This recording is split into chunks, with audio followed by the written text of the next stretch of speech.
Okay, it is May 29th, 2014, and this is episode 6 of Rye Guy Takes the Shane Train.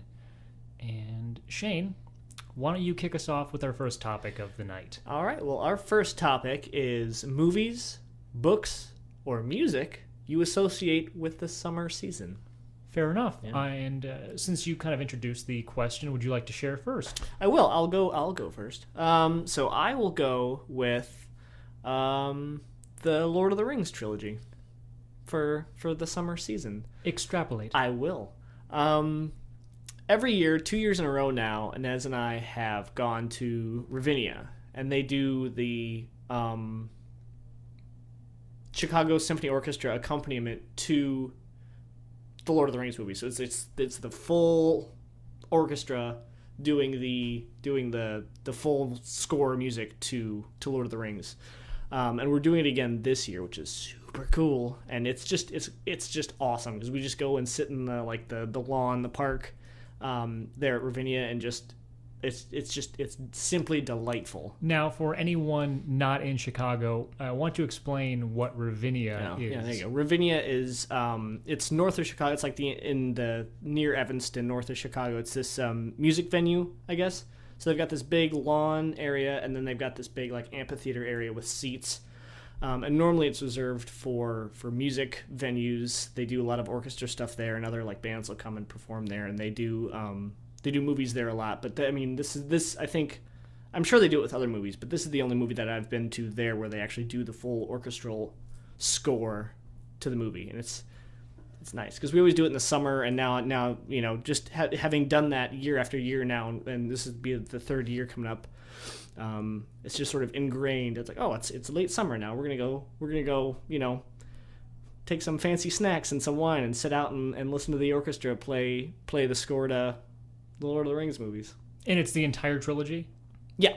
So I mean, they do one movie per year. Oh, okay. So that it's not like a 16-hour stretch of movies. Okay, which would be brutal. But so it's one movie per year. And now this will be the third year and the third movie. Return of the King. Yeah. Very cool. Yeah. Okay, what about books or music? Anything where like you hear a song and you think, oh, summertime. The ice cream truck song. What is that? What? With the ice cream truck. Like the jingle. The jingle from the ice cream truck. I thought there's some sort of new... The band is called the Ice Cream Truck. Okay, fair enough. Say that. What is that song? Yeah, there There it is. See, doesn't that just fit? Like, you hear that through the window. You're going to keep going, aren't you? Nice. It'll just be a half hour of that. Oh, I agree with that. Yeah. That's just because it's a little jingle that it's not essentially like a song that you hear on the radio, but you'll just hear it drifting in like through your windows like a ghost. When's the last time you got a treat from an ice cream truck? Oh my gosh. I've gotten a treat from the people who push the carts. See, around here in Chicago, yeah, an ice cream truck doesn't really exist. Yeah. It does. It's in the form of the bike people. Yeah. And that's lame. I'm sorry. Well, they do have the trucks. I mean, I have heard them around. I'm just not sure where. But it's either that little jingle or just the bells of the people pushing the carts. Okay. Yeah. All right. So there's my answer. As far as movies go, for me, I always associate this film series with summer, and unfortunately, these movies have kind of, faded away. The American Pie series. Yeah. They were really big. I mean, really, they were huge for their time. They blew up, and I guess, they flew too close to the sun. And, no one really talks about them or mentions them anymore. Yeah. I know when the last one came out, the fourth one, in theaters, because all those direct-to-video sequels, they don't count. Yeah, they don't count. When the fourth one came out, I really liked it. I loved it, and it didn't really do well. Not too many people. Which one was the fourth one? That was American Wedding. No, Reunion. If I'm not mistaken. Yeah. Mm-hmm. Wedding was the third one. Mm-hmm. So but usually those movies kind of take place around summertime. It's like the end of the school year kind of stuff. Mm-hmm. So I always associate those movies with summer. I love those movies. Nice. And it's unfortunate that they've kind of Well, I think they sort of dug their own grave with those Yeah. video sequels because like they lost the charm of like the first couple, and then it's just like ah. Like that was like the Naked Mile. Yeah, let's go the drink Book beer of and get Love. laid. Yeah. I knew all the that titles. one sounded romantic. I don't know. It was like a notebook type movie. So yeah, I'm gonna go with the American Pie movies. Solid, nice. Yeah. Did you ever see the fourth? Well, no, I know you didn't see the fourth. You tried one to get me to see because I invited you to see it with me, and you turned me down. I own all 4 movies on Blu-ray, so anytime you want to do I'm this. trying to think. Like, what was the second one called? The second one was just American Pie 2. Like I think it was literally just American Pie 1, American Pie 2. I don't know if it had a subtitle. I don't think it did. I'm not even. I could sure be if wrong I've about seen that. one. American Pie 3 is American Wedding, and then American Pie 4 is American Reunion. Yeah. I think I've really only seen the first one, which is weird. The second one's really good too. The third one is kind of weak. Yeah. But the fourth one's great. Nice. Fourth one's really good. Nice. If you like the American Pie movies, but obviously if you're not gonna be watching the fourth one unless you like them. Yeah. I enjoyed the first one. Well, I think we need to maybe make a day of it sometime. There you go. All right. A nice summer thing. Sweet. So then I'm going to do a book of mine, which I always sing its praises. I've been singing this book's praises since freshman year of high school. Dandelion Wine by the prolific Ray Bradbury. Now, Shane, have you read this book? I haven't. I've never read any of Ray Bradbury's stuff. Ray Bradbury, Gus rest his soul. He is a phenomenal author, and this is a book that Mr. Fry had us read in freshman English, and I fell in love with it. And pretty much, like maybe once a year I read it. I mean, normally around this time. And so I want to do a little treat for our listeners. I'm going to read a brief passage. We're not going to go like into an audiobook. I'm not going to read forever. But there's a little passage near the beginning that kind of talks about the Dandelion Wine. There you go. And this kind of, if you're not familiar with Bradbury, this will give you a good taste of how he writes his prose. And so I want you to close your eyes, close those baby blues. You don't know what color eyes I have? I don't. Or are you talking to them? Yeah, to the audience and to you. I want you to picture this, all right. okay? It's Because close, he's very verbose. Verbose. Okay, here we go. Dandelion wine. The words were summer on the tongue. The wine was summer caught and stoppered. And now that Douglas knew, he really knew he was alive, and moved turning through the world to touch and see it all. It was only right and proper that some of his new knowledge, some of this special vintage, would be sealed away for opening on a January day, with snow falling fast and the sun unseen for weeks or months, and perhaps some of the miracle by then forgotten and in need of renewal. Since this was going to be a summer of unguessed wonders, he wanted it all salvaged and labeled, so that any time he wished, he might tiptoe down in this dank twilight and reach up his fingertips. Yeah, you like that? Sexy. I could have maybe made it a little bit sexier than it should have been at the end there. Oh, you could read me to sleep. Seriously though, phenomenal book. It is summer in paper form. Nice. Or ebook. And music, I don't know. There's always kind of like the one pop song every summer. Yeah, because when this came up like last year, it was that Fun song. Whatever that Fun, you'd hear it on the radio like a million times. I can't remember for the life of me what it's called now because I blocked that out of my head. It was that same. And I mean, like the last couple of years have kind of not known what the radio hit was until like October when they've played it in the ground. So I'm wondering what this year is going to be, because I doubt it's been chosen yet. I don't know. I also don't know what's played. I mean, like as of right now, it's that "Happy" by Pharrell Williams. Never heard of that man in my life, so that just shows how little I'm in the loop. You are super hip. You are just with it right now. I don't listen to the radio. That's the thing. It's a good song. I like it. I think right now that may be kind of what it is, but I don't know. Fair enough. Okay. Yeah. Well, let's move on. All right. Let's go to our second topic. This topic was brought to us by our good friend Phil Michaelby, and that is best and or worse theater experiences. Shane, would you like to go first? I would. Let's see. I had what was my worst one? Okay. Oh, I got this. I don't like this movie. Okay, sure. So I'll start off with that. So seeing it in general was unpleasant, I think. But then the very end was the kicker. I know where you're going. Yes, you do. I know exactly where you're going. Help me out with the title. Death Proof. And I'm just, and then that may just be me. I'm not a huge Quentin Tarantino fan. But no one likes that movie. It's just, well, apparently they did at the movie theater. So, yeah, right off the bat, I don't like Quentin Tarantino. It's his style. It was long shots. It was a boring, I thought it was boring. Whatever. The movie was what it was. But at the end, right? Spoiler, who cares? Spoilers, The movie sucks. Spoiler alert. Like, they go through all this stuff. They chase him, they chase him down in his car. Who are they chasing? They're chasing the incomparable Michael Douglas. Not Michael. Not Michael. Kurt Russell. There you go. Kurt Russell. There you go. I always get those two confused. Captain Ron. Yeah. Nice. Snake Plissken. But yeah, they chase him down. They like pull him out of his car, and they freaking murder him. They face stomp him. All this stuff, and like the audience was cheering. Like they were actually like cheering for this to happen. And he was the only redeeming part of that movie. He was having fun. He was charismatic. He was happy. Like there was no reason to get all like, well, I mean, sure, he killed people or whatever he did, chased them down.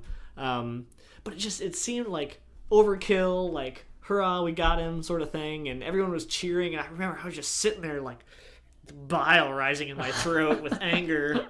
And it just flabbergasted that people were actually, like, the first time that I've ever seen that happen at a movie where at the end, the bad guy was killed, and they're like, yeah, right, hooray! Oh, I just like pins and needles were running through me. The problem was, it was this grindhouse, quote unquote, revenge movie. Where you're supposed to be all cathartic and cheer at the end when the good guys win. Yeah. The problem, the glaring flaw, like you said, is the bad guy was the most likable person in the entire movie. Yeah, by leaps and bounds. Like, every single other cast member was obnoxious and grating, and, like, I wanted them to die. Yeah. And then you've got fucking Kurt Russell, charismatic, charming, funny. There's a reason why he was a movie star. And like...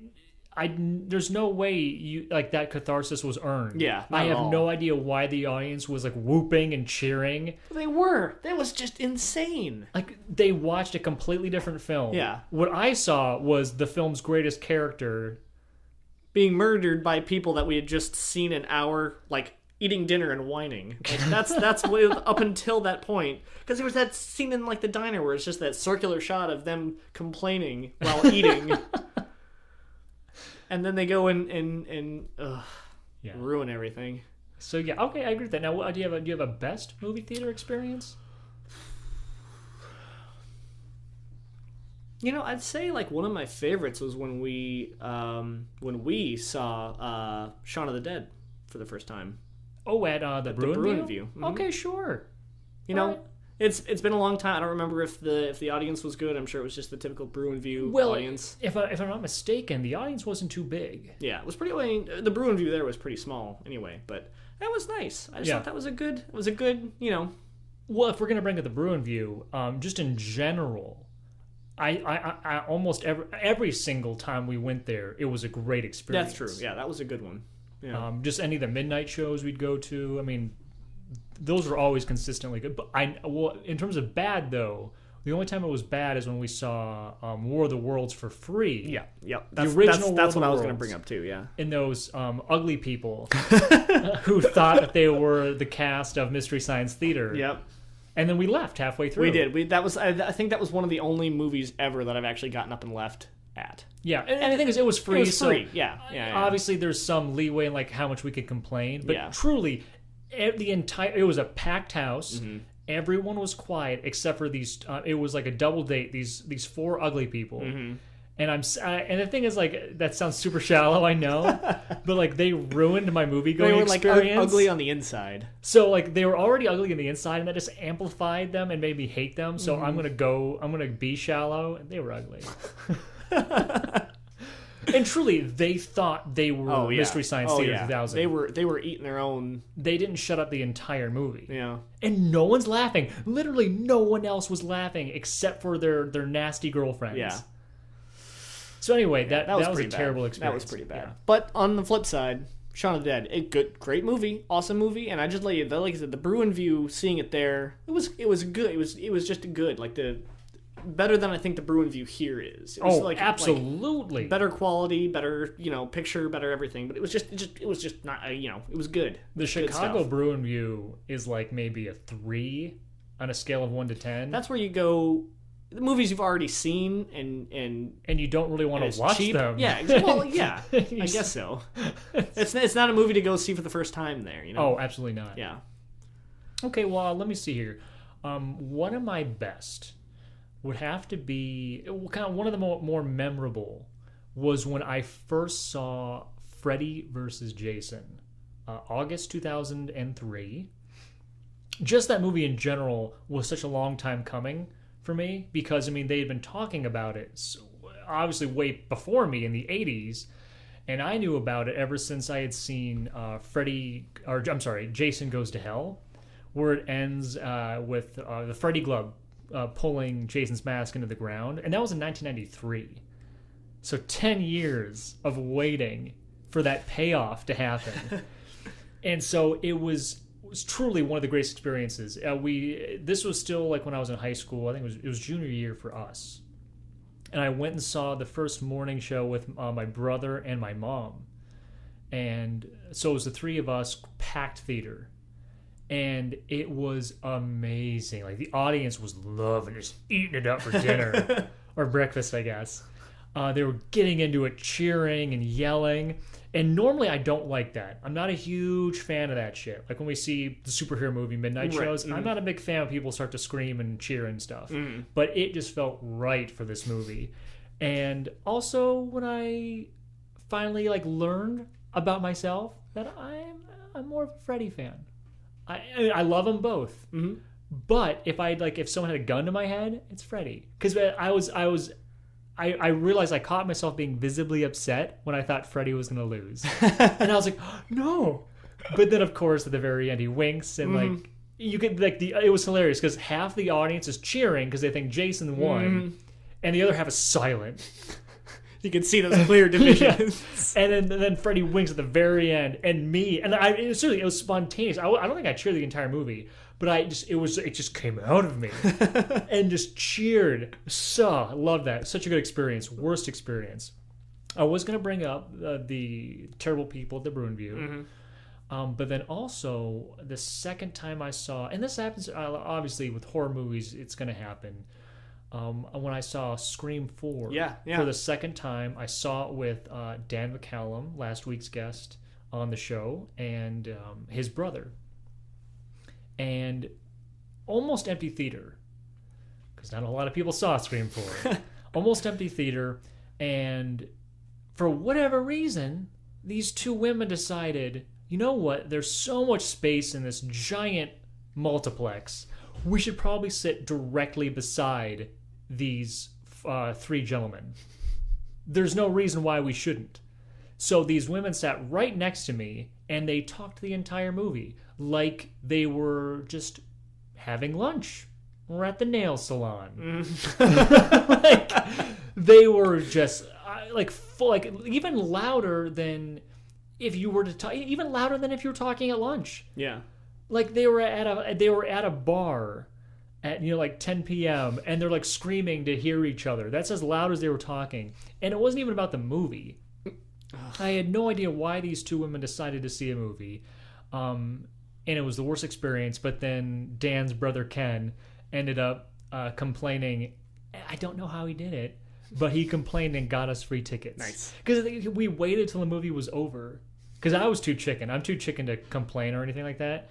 but he complained afterwards, and somehow he still got us free tickets. Normally, like if I was a business owner, I'd be like, "Well, you sat through the whole movie. You ate your whole hamburger, sir. I don't care if you didn't like it." So that was kind of like the silver lining of that cloud. There you go. Yeah. So yeah, I'd say that was one of the more recent worst experiences.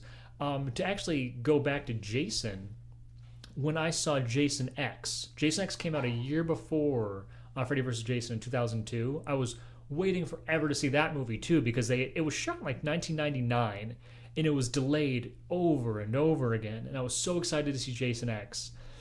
And I saw it in theaters once ago with my brother and my mom in 2002. And there was a guy in the back who once again thought, I'm the star of Mystery Science Theater 2000. No one came here and paid good money to see this movie. Yeah. So I'm going to talk the entire time and like think I'm super witty. Ugh. And the thing was, I get it. Jason X, like now I really get it. It's not a good movie. Like it's really bad. And I'm sure if I had been in the right mood and mindset, I would have found it funny. But I was waiting forever to see this goddamn movie. And he talked the entire time. So it was a dark experience for me. And he really he colored my my view and my experience of that movie. So yeah, I'll go with that. Do you not like that movie now because of that experience? No, I mean it is just a bad movie. It's garbage. It's such a garbage movie. I don't think I've ever seen that one. In all the 11, 12 Friday movies, counting the remake and Freddy vs. Jason, I think there's 12 maybe. It's definitely either last. No, it's not last. I would say it's second to last. The worst Friday the 13th movie ever made is Jason Goes to Hell. Because Jason's not in it. It's such a terrible movie. It's awful. Anyway, we're going on a tangent. We're going on a super tangent. Okay, last topic. Now, you take us first, and then I'll kind of chime in when I can. Shane didn't prepare at all. I was busy today. Okay, so last topic, we're going to jump into this. It's this, I believe, was a Facebook question that we've chosen. We asked folks on Facebook to, put in their topic, and this is the one that we chose. It's a movie that we hate, and then as filmmakers, how would we approach the film differently? What would we do to change it, make it to our liking, make it better, etc.? So I'm going to talk about two things. The first one's really quick, because I've been making this stupid joke since it came out. What I would do to fix the remake of Dawn of the Dead. So I'm a filmmaker, and they remade Dawn of the Dead. Oh, that sucks. That's lame. When I remake Dawn of the Dead, because I'm going to remake it again, I'm just going to re-release the original film. And that's going to be my remake of the remake of Dawn of the Dead. And there, it's been fixed. I wrote a speech about that. You remember that? I think you did. In Mr. Erickson's class. It was like giving you an award for that remake, or something to do. You were there. You sat in it. I think when I was giving that speech. I wish that was part of the topic, an award presentation or some type of thing. I don't know. I wrote it on you remaking the remake of Dawn of the Dead. So that's funny. There you go. That's full circle. So that's what I would do to make it better. Is just re-release the original film. Yeah, I like that. Okay, and then one I'm going to go into a little bit more in depth on. Now, it's kind of beating a dead horse because I think I mentioned Spider-Man every single podcast. That's all right. But, so we've got this new series of Spider-Man movies. The amazing, quotes, Spider-Man 1 and 2 so far. And they've got the third one's going to come out in a couple of years. And they've got the Sinister Six and Venom, which I doubt are actually going to happen. Yeah. But anyway, I was thinking about what I would do with my Spider-Man series. How would I make it different? What would I do to make it better? And I don't understand why, and this is perfect for a character like Spider-Man. I don't get why they're not treating this property like Harry Potter. Let me explain. Expand on that. You need to cast a 14 or 15-year-old, dude. 14, 15, probably 15. Cast this kid, have him locked in contract wise for 7 movies. This from now on, this kid's made the commitment. His life, It's Spider-Man. every 2 years, is going to be Spider-Man.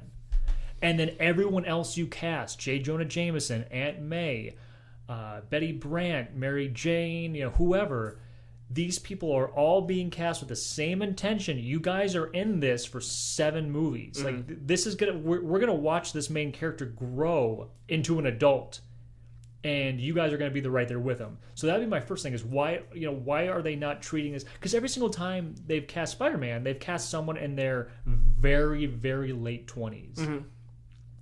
And Spider-Man has spent so much of his, career as like a 16-year-old in high school. So fine, let's do that. Let's start him in high school and let's do a 7-film series getting him to where he's a full-grown adult, seeing truly Spider-Man. That's exactly what I would do. And treat it like Harry Potter. Get these young kids and then we see them grow, and that did gangbusters, keeping all the same actors, and seeing how over the course of these 7 movies how the tone can change, and that way, and you're also giving more room to breathe for these stories. It could be actually more like a comic book by actually having 7 movies rather than trying to cram all these stories into one or two movies. Yeah. You've got 7 movies where you can really delve into all these different stories and see how this character grows. And I don't know why they're like, oh, we'll make it a trilogy. It's always about a trilogy. Yeah. And I think that can work for some characters, but I think someone like Spider-Man, just inherently, we need to see this this character grow. And I think it'd just be so cool because then you could actually you could actually do movies where there's only one friggin' villain. Yeah. I'm so sick of multiple villains in one movie. Yeah. Well, that's the thing. You were saying, like, they know it's not a long haul, so they got to cram all these kick-ass stories into, what essentially is 6 hours of video, which is, So yeah, that's what I would do. Is I would make the commitment at the very beginning, 7 movies, make it a full series.